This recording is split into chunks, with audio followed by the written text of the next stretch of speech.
प्रभु इस समय को आपके हाथों में सौंपते हैं, हमसे बातें कर यीशु के नाम में।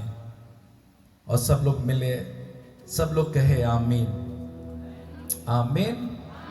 आप लोग मेरी उम्मीद से कहीं ज्यादा अच्छा गाते हैं।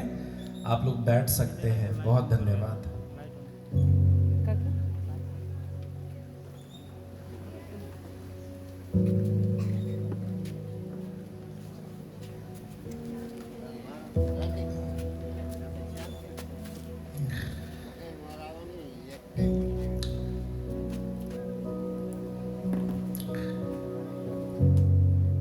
परमेश्वर को बहुत धन्यवाद इस समय के लिए।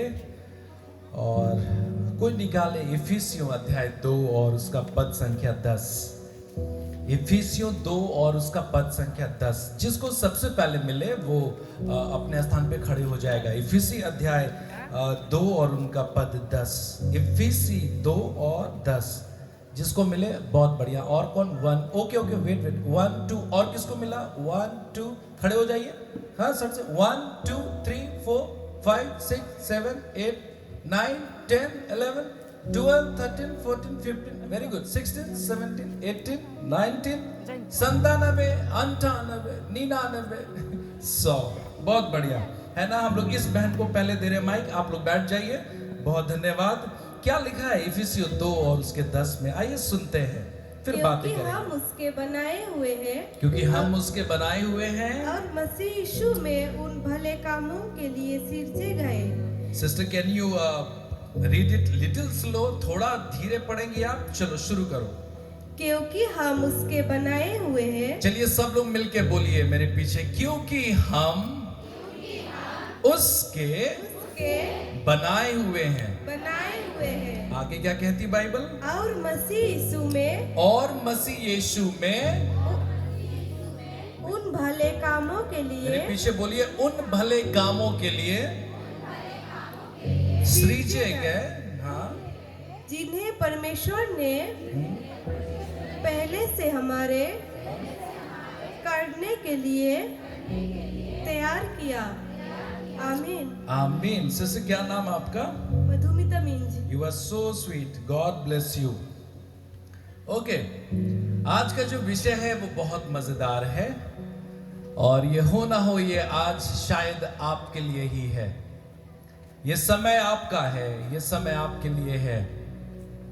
बाइबल बतलाती है कि हम सब उसके बनाए हुए हैं। हम सबके जीवन, हम सबके बनाने के पीछे का जो उद्देश्य है वो परमेश्वर का महान है। समस्या ये है कि हम अब तक अपने जीवन के उद्देश्यों को नहीं जान पाए हैं। ना जाने किस खोज में है, ना जाने क्या खोज रहे हैं, ना जाने किस बात की खुशी मिल रही है। एक अंधे दौड़ में सब लोग शामिल हैं।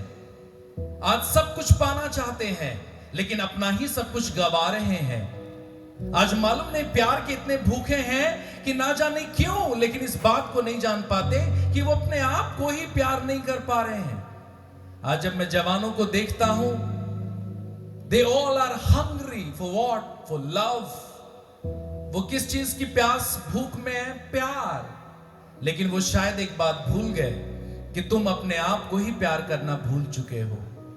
आज मैं जवानों तुम्हें कहना चाहता हूं, लड़कों तुमसे कहना चाहता हूं, पहले अपने आप से प्यार करना शुरू करो, तब तुम प्रभु से प्यार कर पाओगे। बहनों, अपने आप का सम्मान करना शुरू करो, तब तुम प्रभु का सम्मान करना शुरू करोगी। परमेश्वर हम सबके जीवन उसने बनाया है। और ध्यान से सुनना, मैं इसको हमेशा अपने चर्च में सिखाता हूं, बच्चों को बतलाता हूं। इंग्लिश में कहता हूं, a Christian who lives for self is a self defeating Christian. एक मसीही जो सिर्फ अपने आप के लिए जीता है, वो अपने आप को हराता है। हम अपने आप के लिए बनाए ही नहीं गए, हम अपने आप के लिए सृजे ही नहीं गए हैं। आज नहीं है, हमारे बहुत सारे बच्चे बड़े एक गाना गाते हैं, आपने भी सुना है। वो कौन सा गाना गाते हैं? मैं चाहे ये करूं, मैं चाहे वो करूं, आगे मेरी मर। आपने सुना है गाना? सब लोग यही गाना गाता है, जो मन में आता करते है ना, जो मन में आता और कर रहे हैं। अपने स्टाइल से कपड़े पहनते, अपने स्टाइल से बाल रखते, अपने स्टाइल से उनका तौर तरीका है, और अगर उनको ना टोको तो पता नहीं वो क्या क्या कर बैठेंगे। बाल ऐसे ऐसे चरदेवा टाइप से, इधर साइड से एकदम ऐसे लगेगा जैसे मानो कोई ऐसा चर के गया है ना। जींस पहनेंगे तो जींस भी ऐसे वाला है ना, यहां टाइट एकदम ऐसे करके नाचने कह दो तो अपने लिए जी। मैं आपको बताना चाहता हूं, परमेश्वर ने हमें बनाया है, किस लिए बनाया? बाइबल बतलाती है कि उसने हमें अपनी महिमा के लिए बनाया। अब आप ही बताइए ना, क्या आपने परमेश्वर को कहा था कि वो आपको बनाए? क्या आपने उसको बुद्धि दी थी कि नहीं मुझे बनाओ? आपने कहा था? नहीं। बाइबल बतलाती है कि उसने हमें अपनी बुद्धि से बनाया, और बाइबल ही बतलाती है कि उसकी बुद्धि अगम्य है। बाइबल बतलाती है रोमियो में कि उसका मंत्री कौन हुआ है, किसने उसको बुद्धि दी कि वो मुझे और आपको बनाए? But he created us into his image. Why? Just to उसकी महिमा हो।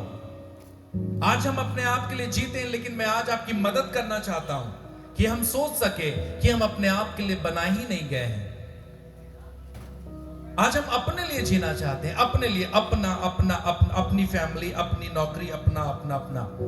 ये बिल्कुल वैसा नहीं हो गया जैसे मान के चलो आप दुकान जाओ, जूते के दुकान पे जाओ, जूते के दुकान पे जाओ, आप एक जूता पसंद करो, जूते का दाम पूछो तो दुकानदार बोलेगा 2500 के ये जूते हैं। आप 2500 का जूता खरीदना चाहते हो, आप 2500 रुपए जेब से निकालते, गिनते, दुकान वाले को देते हो। दुकान वाला आपका 2500 रुपए भी रख लेता, जूते भी रख लेता, और आपको कुछ नहीं देता है। आपको नहीं लगता कि हम लोग भी कई बार उस दुकानदार के जैसे हो गए? परमेश्वर तेरी आशीष चाहिए, तेरा अनुग्रह चाहिए, तुझसे नौकरी चाहिए, तुझसे घर चाहिए, तुझसे बाल बच्चे चाहिए, लेकिन सुन, तेरे लिए जीऊंगा नहीं, जीऊंगा मैं अपने तरीके से। Is it? आपको नहीं लगता कि ऐसा ही कुछ हम कर रहे हैं? आज मैं आपको एक चीज और बताता हूं, सुनना ध्यान से। बहुत सारी चीजें जो तुम करते हो जिसे तुम गलत लगता भी नहीं, मैं तुम्हें बतलाता हूं बाइबल उसके बारे में क्या कहती है। मान के चलो मैं पादरी हूं, मैं पादरी हूं, मानना क्या है, मान के चलो मैं एक पादरी हूं, मेरे को यहां पे बाइबल क्लास आना है ना। अभी मैं भरनोबाड़ी से आ रहा हूं, अब मैं वहां पे चौक पे, आपने चौक देखा वहां पे रुकता हूं। रुकने के बाद मैं कहां जाता? मैं पान की दुकान पे जाता हूं। पान की दुकान पे गया, पान वाले को बोला भाई एक काम कर, तू मेरे लिए पान लगा। अब आप बताइए, पान का पत्ता किसने बनाया? बोलिए ना। परमेश्वर ने। उसमें जो कत्था लग रहा, कत्था किसने बनाया? परमेश्वर ने। उसमें जो सुपारी डल रही, वो सुपारी किसने बनाया? पर मैं जर्दा नहीं डलवा रहा, मैं जर्दा नहीं डलवा रहा, मीठा पान बनवा रहा हूं, और मस्त पान बना के चौक से अपने मुंह में डालने के बाद मैं आ गया यहां बाइबल क्लास में। अब मैं यहां पे आने के बाद और बताइए कैसे पार्टी साहब है, आपका सेशन है? हाँ। अब आप बताइए, मैं बहुत अच्छा लग रहा हूं, बहुत शोभनीय लग रहा हूं? आप बोलेंगे वाओ पादरी साहब, क्या पादरी है, cool, क्या पादरी, हालेलुया। आप बताइए अच्छा लग रहा हूं? मैं आप लोगों को बतलाना चाहता हूं, देखो पान खाने से मैं नरक नहीं जाऊंगा, सुनो ध्यान से, पान खाने से मैं नरक नहीं जाऊंगा, लेकिन क्या मेरी थोड़ी भी जिम्मेदारी उस समाज के प्रति भी है जिसमें मैं पला बढ़ा, जिसमें मैं बड़ा हुआ, और जो मेरे सुख दुख में मेरे साथ खड़े रहते, क्या उनके लिए भी मेरी कोई रिस्पॉन्सिबिलिटी है कि नहीं है? क्या हम इतने अंधे हो गए कि आज हम सिर्फ अपने लिए जी रहे और उस समाज के लिए भी नहीं जी रहे? सुनो बाइबल क्या कहती है, पहला कुरिन्थियों अध्याय 10, निकालो कोई, जोर से पढ़ेंगे। पहला कुरिन्थियों 10:23, पहला कुरिन्थियों 10:23 क्या कहती बाइबल? पहला कुरिन्थियों 10:23 किसको मिला? जी पढ़िए जोर से। पहला कुरिन्थियों 10:23 क्या लिखा है? जी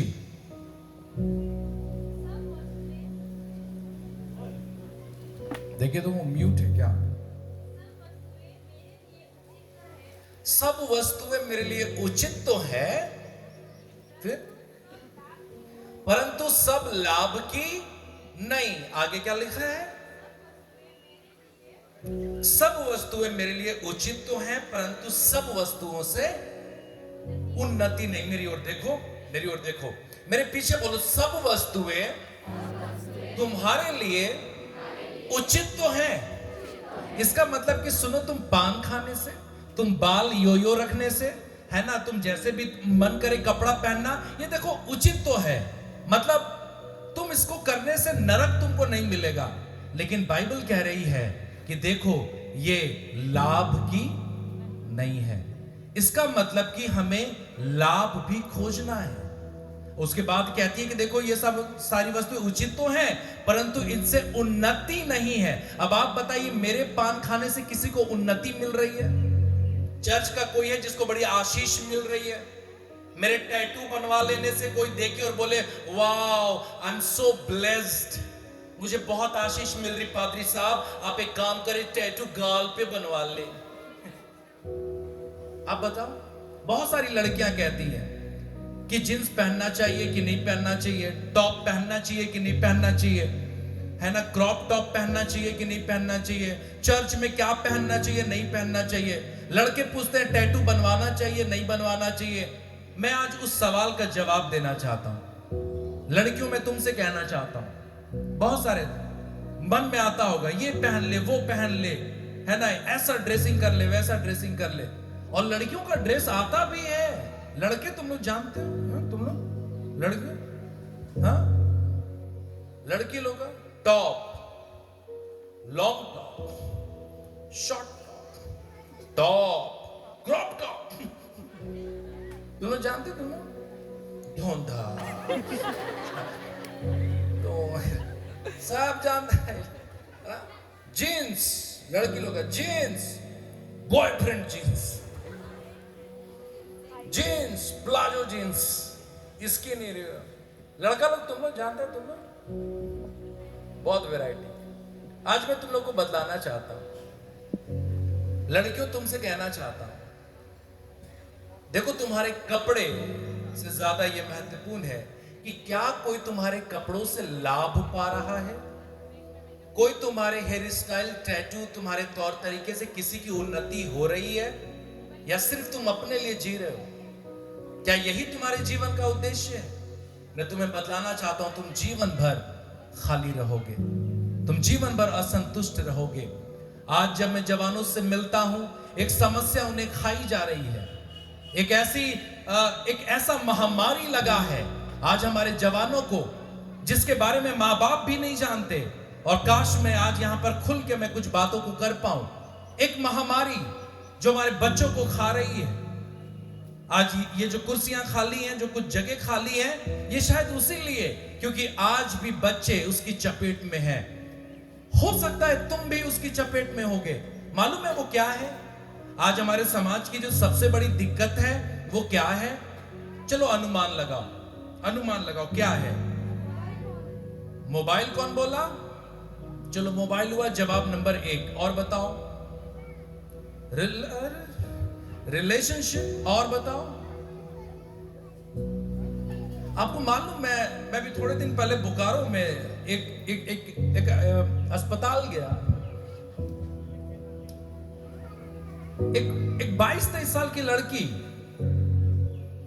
एक जवान लड़की, वो डिप्रेशन और एंजाइटी के उसको अटैक्स आ रहे थे, और वो एक हॉस्पिटल है वहां पे, BGH, वहां पे एडमिट। उसके घर वालों ने बुलाया कि वो 10-15 दिन हो गया वो खाना नहीं खा रही, वो बात नहीं कर रही और वो सदमे में है। मैं उससे मिलने अस्पताल गया।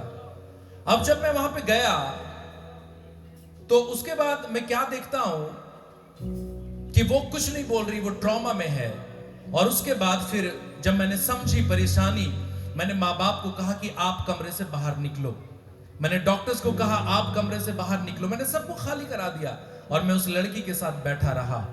और बैठे रहने के बाद कई घंटे बात करने के बाद वो जब खुली, कुछ समयों के बाद वो फूट फूट कर रोने लगी और कहने लगी, भैया मैं उसको भूल नहीं पा रही हूं, मैं उसके बगैर रह नहीं पा रही हूं,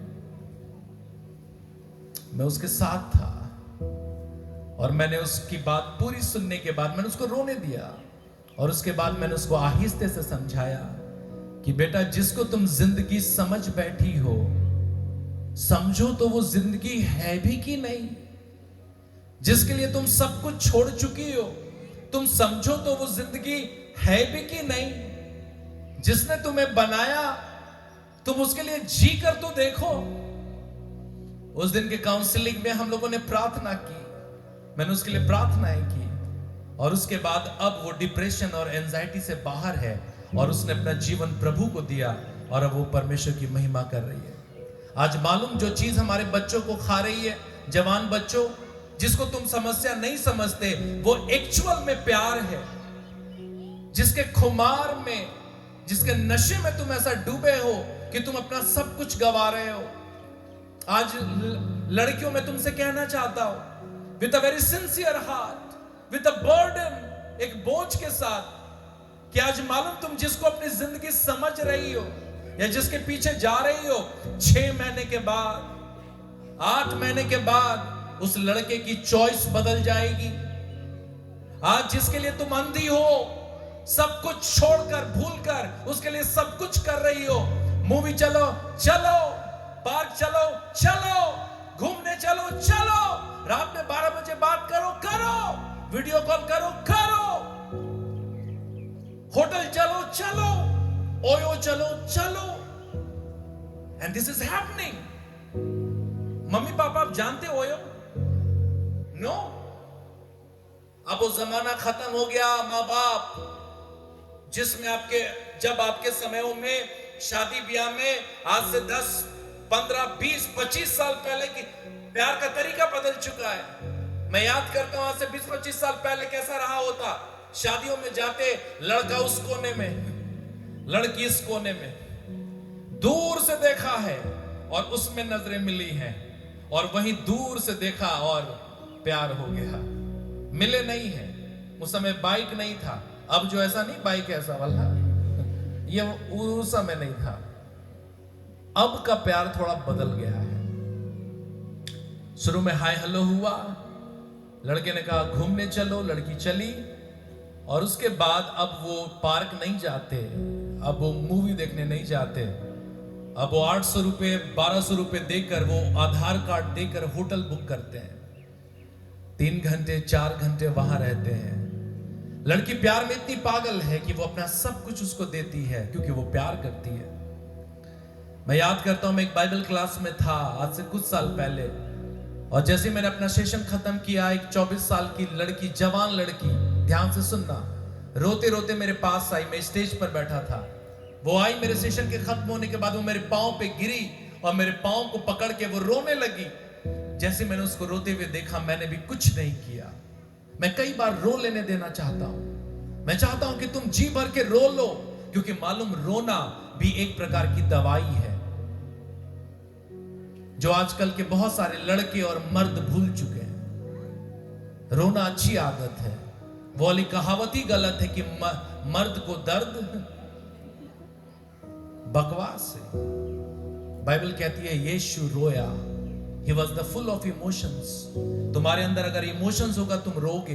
तुम्हें एहसास होगा तुमने अपनी पत्नी से बदसलूकी की है, तुमने अपनी मां से, तुमने अपनी बहन से बदसलूकी, तुम्हारे अंदर इमोशंस होगा। वो लड़की मेरे पांव पे रोने लगी।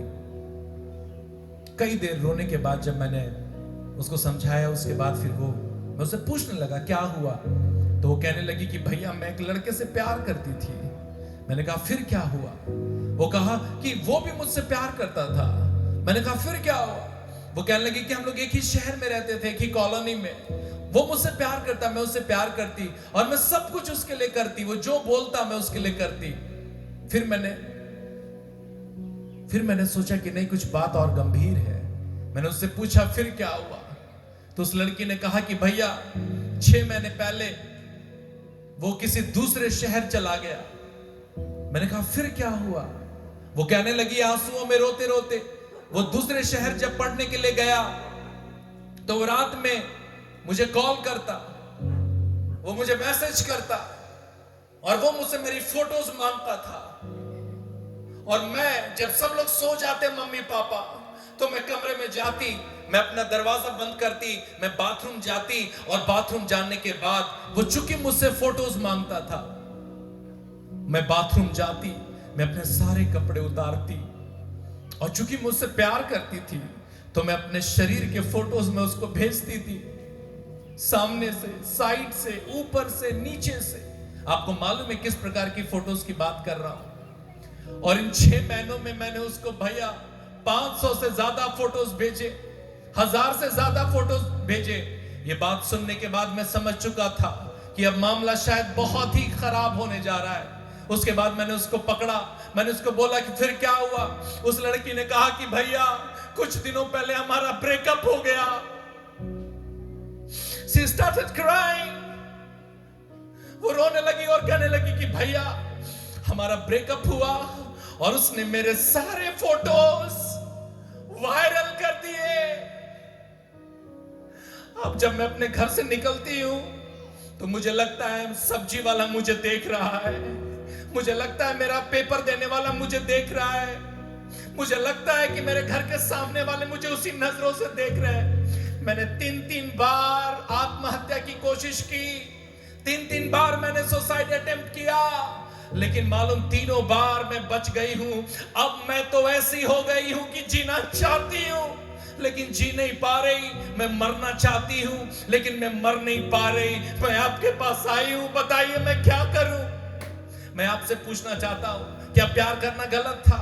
क्या प्यार करना गलत था? नहीं, प्यार करना गलत नहीं था, लेकिन प्यार में गलती तो इसकी गारंटी कौन लेगा कि तुम बाउंड्री क्रॉस नहीं करोगे? इसकी गारंटी कौन लेगा कि तुम बहलोगे नहीं, फुसलोगे नहीं? आज एक बात और सुनो, हमेशा इस प्रकार के मामलों में हम अक्सर दोष लड़कों को देते हैं। आज मैं तुम्हें एक सच्चाई बतलाता हूं, ऐसे ऐसे मामलों में हमें लगता है लड़का गलत था, लड़का आया, लेकर गया, उसने लड़की का इस्तेमाल किया, उसको मटेरियल समझा और उसकी जिंदगी खराब करके चला गया। अब मैं एक सवाल लड़कियों तुमसे पूछता हूं, ध्यान से सुनना और इसका जवाब देना कि जब लड़के ने तुमसे सबसे पहली बार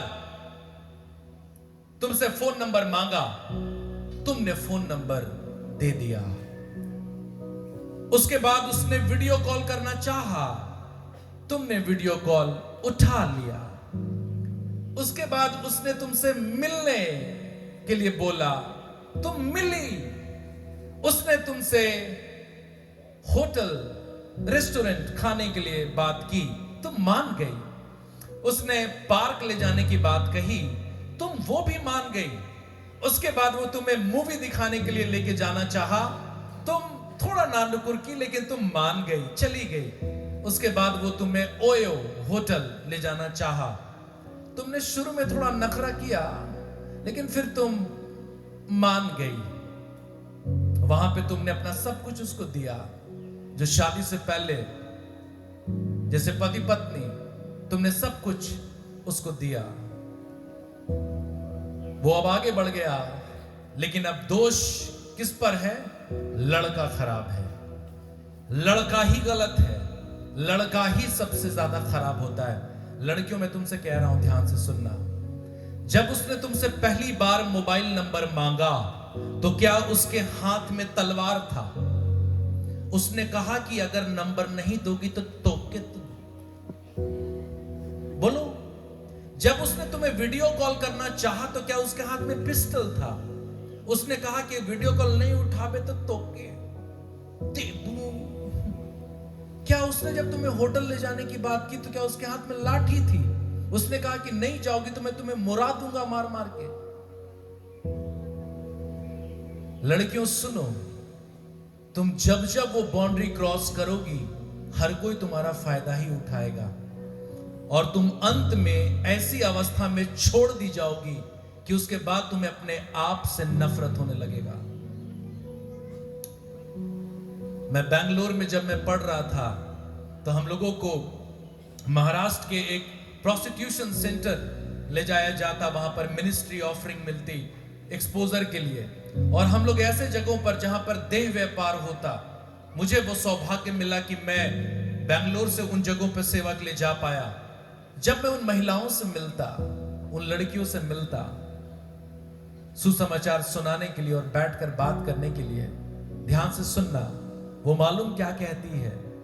वो कहती है कि हम लोग इतना मेकअप करते हैं, ऊपर से नीचे लिपस्टिक लगाते, फाउंडेशन लगाते, बाल, आईब्रोज, सब कुछ मेकअप करते, लेकिन मालूम वो एक बात कहती है कि मालूम हम अंदर से खोखले हैं, हम अंदर से खोखले हैं।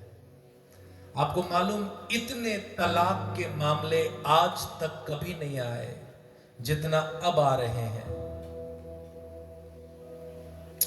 कारण क्या है? यही कारण है, जिस उम्र में तुम्हें पढ़ना था, आगे बढ़ना था, पवित्रता से जीना था, उस उम्र में तुम प्यार और प्यार,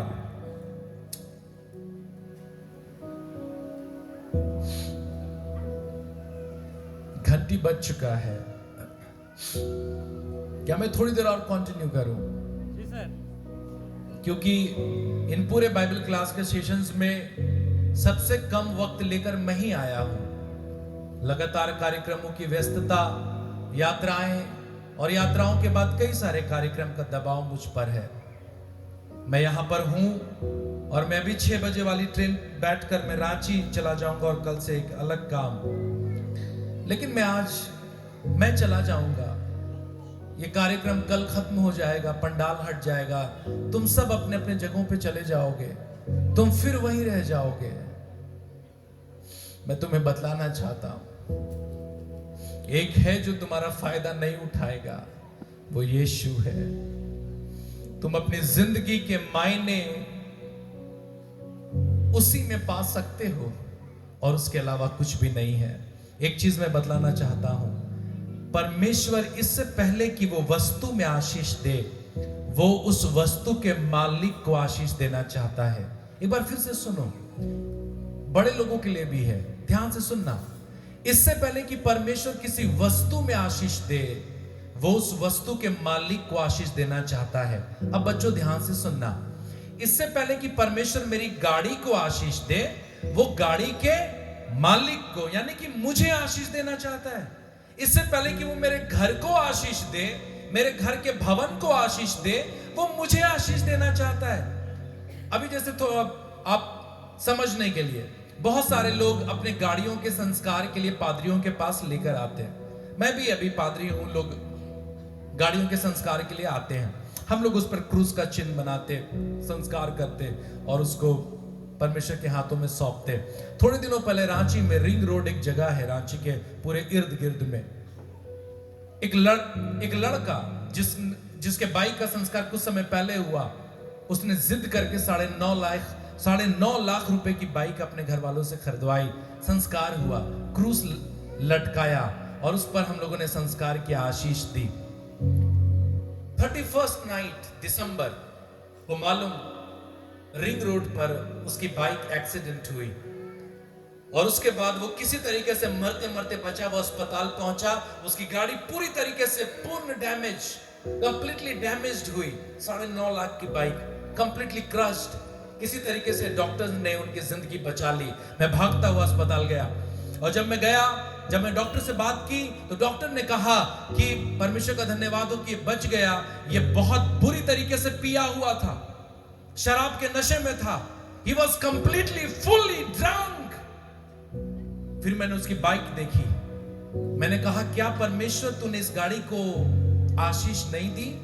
आज मैं तुम्हें बतलाता हूं, परमेश्वर इससे पहले कि बाइक पर आशीष देता, वो उस मनुष्य को आशीष देना चाहता है। और जो विश्वास योग्य है वही परमेश्वर की आशीषों को रख सकता है, इसके अलावा कोई रास्ता नहीं है। आप अगर विश्वास योग्य रहोगे परमेश्वर के आशीषों के प्रति, आप ईमानदार रहोगे, पाप से दूर रहोगे, आपकी चीजें भी आशीष पाएंगी, पीढ़ियां आशीष पाएंगी। मालूम, मैंने बहुतों को देखा है, विश्वास योग्यता का जीवन पीढ़ियों को आशीष देता है, उसके नाती पोतों तक आशीष जाती है, बाइबल बतलाती है। एक घर के संस्कार में हम लोग गए, एक घर के संस्कार पे थे और मस्त एकदम सुबह में हम लोग ड्रेस वगैरह पहन के एकदम संस्कार के लिए खड़े, दरवाजे पर प्रोसेशन हुआ, फीता काटा, पानी छिड़का, हम लोग घर के अंदर घुसे, 1.5 घंटे की आराधना की, एक गाना गाए, बहुत अच्छा माहौल। और उसके बाद जब आराधना खत्म हुई तो उसके बाद फिर जैसे अमूमन हम पादरियों के साथ होता है ना, बड़ा साहेब, ओका साहेब बोलते हैं ना, आइए साहब, बैठिए साहब। मैं पहले नहीं जानता था कि पादरियों को क्यों बैठाया जाता है एक जगह पे, अब समझ रहा हूं। पादरियों को इसलिए एक जगह पे बैठा दिया जाता है कि पादरी साहब बैठे रहिए, घूमिएगा तो पोल खुल जाएगा, इसलिए बड़ा साहब ओका साहब। अब वहां पे घर का संस्कार हुआ, पार्टी शुरू हुई, स्टार्टर्स चल रहे हैं। मैं जवान पादरी, मैं कहा बैठने वाला, मैं कहा कि मैं थोड़ा घर घूमूंगा। घूमते घूमते मैं फर्स्ट फ्लोर पहुंच गया। फर्स्ट फ्लोर पहुंचा, एक दरवाजा खुला हुआ हल्का सा, जैसे ही मैं वो दरवाजा खुला मैं उसको और खोला और उसके अंदर घुसने की कोशिश की।